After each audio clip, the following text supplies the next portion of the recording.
This starts as a standard NBA rapid-fire question, but Blake gives a cleaner version of the Jordan versus LeBron argument than most fans do. Listen for the distinction he makes between the best career and the best winner. To my phone, like looking at it like, still nobody. All right. Nobody wanted to hit me back. Like, that's crazy, dude. No. All right. Here's Blake Street. Accidentally hit a squirrel yesterday in my car. Feel so guilty I could barely sleep. Casey.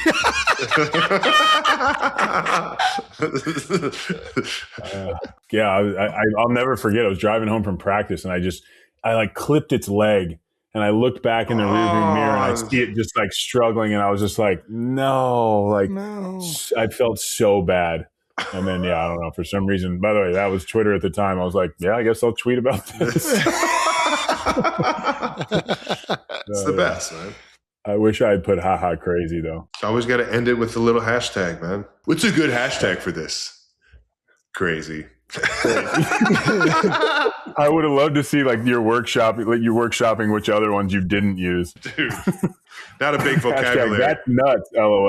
That's nuts. That's amazing. We got to ask you some rapid fire standard NBA podcast questions. What's your favorite Kobe story? Oh man. That I witnessed myself? Sure, yeah. Sure. Yeah. Or one that you heard of. Either one's fine. Well, I'll give you like one that I really shows you how much of just a competitor he is.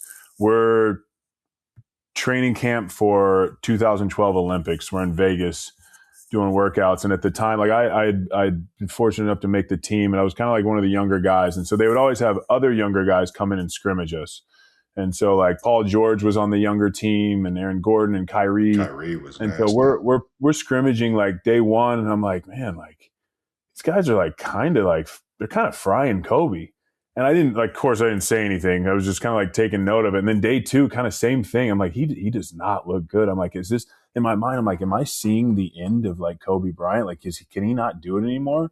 So day three, I'm down in the weight room at the hotel before we go over on the buses for practice. I'm working out and I see Kobe and his trainer or two of his trainers and a security guard walking like kind of through like the gym, like going, and they're covered in sweat. I'm like, man, he must have just got it. And I asked one of his trainers, I'm like, what'd you guys do? You just work out? And he goes, I'm like, what's up? And he goes, Kobe's got us doing these like 60-mile bike rides at like 2 a.m. And so I realized that he didn't care about the practice at all. I mean, he practiced hard, but he was waking his trainers up and they would go for a 60-mile bike ride at 2 a.m. in Vegas. It was the only time he could do it because it's Vegas in the summer. And then he would come in, he would go to the weight room, and he would work out, he would go eat breakfast, and then he would come to practice. And I was like, oh, that's why he doesn't look good. Okay. That's why he looks a little slower today. Everybody else is like in the club and Kobe's like working out. But like that to me is like just like it's a guy it's an absolute basketball sicko in the best way. Yeah. You know what I mean? Like did things to like he would do workouts to just gain like a mental edge. Feel more confident about what he's doing. Yeah, that's crazy. I don't know. I just love that because, like, man, he was awesome. He was. R.I.P., man. Now that he's won a playoff game with his son, and we do hate asking this question because it's stupid. But we have to ask it. I got to ask, who's the GOAT, LeBron or MJ?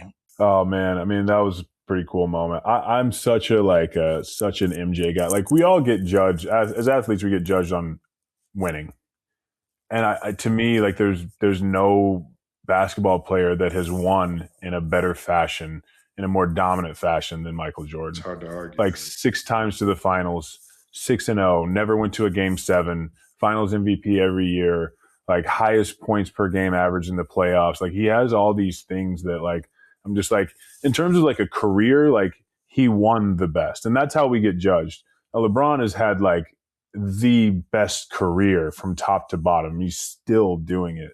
But like, you know, I think you go with the way guys win. So I have Jordan 1, I have LeBron 2, but it's like I think the problem with this debate is like people think that you're saying that one guy sucks because you're putting the other guy at one. It's like, no, they're both the best of all time. But you know, that's if I have to rank it, that's how I rank those things. Who's your all-time starting five? Ooh, I can't wait to hear this one. Oh man, okay. Let's go. Dude, I'm gonna put Steph at one, the point guard. Yeah, that makes sense. Get him out on the court. He needs to be out there. Yeah. Put that ball in his hands. Let him do what he does. So I'm gonna go MJ at 2, LeBron at the 3, Tim Duncan at the 4. Tim Duncan. Tim Duncan is my favorite power forward of all. I mean, he's the best power forward of all time. The technician. God damn it. The bank is always open. Did you ever fucking hit a bank shot from like 20 feet out? Because that was like his patent move. I'll tell you what, I tried. He made it look like it was easier. Like you had a better percentage if you went bank from anywhere on that angle. Yeah. Big fundamental. That's gonna be my 4. And then I'm gonna go Shaq, just the most dominant player of all time at the 4. Shaquille at the 5. O'Neal. I mean, yeah, you can't argue with that shit. What's crazy is like I just had to like leave Kobe off the list. That is crazy. If you're not doing it by like, okay, I need a point guard and all this, like I would just go Kobe, MJ, LeBron, and then I would go Tim Duncan, So, but I'm just, I like to mix it up. Yeah. All right. No, I hear you. Sorry, I'm not really rapid firing these. I'm giving a long, drawn out explanation of everything. We'll cut it up. It'll seem real fast. They'll be like, man, he was quick with that starting 5. You've done stand-up before. Is comedy something that you want to pursue more of? Do you want to full-time be in the club? Like, where are you at in your stand-up career? In the club? I want to be in the club every day. Yeah, I don't know. I love stand-up, man. It's like fascinating to me. It's like a really fun challenge. I just love comedy, man. I love it so much. And I'm working on a couple of things. I'm not really working on stand-up right now, but I kind of always have. I keep like a notes folder of jokes, so I'm like kind of always like writing jokes if like I think of something. I don't know what I'm going to do with it, but maybe someday it'd be pretty cool to have like a special at one point. Fuck yes. I don't know. We'll see. All right. So you've just kind of like tested the waters in the stand-up world. Yeah, I've done I went and hosted this show at this big comedy festival, I think for the first time. And then I've done stuff here and there. I did like a roast, a Comedy Central roast, which is all like really fun. But my thing about stand-up too is like, I don't want to go to like the Comedy Store and like ask for time. And then somebody gets bumped, like some guy who's like grinding, trying to make it. Like, it's sure. But I do love it. So I'm working on some projects right now that are like comedy based, and we'll see how those go. Give me your top 3 comics of all time. For me, Chappelle is like legendary.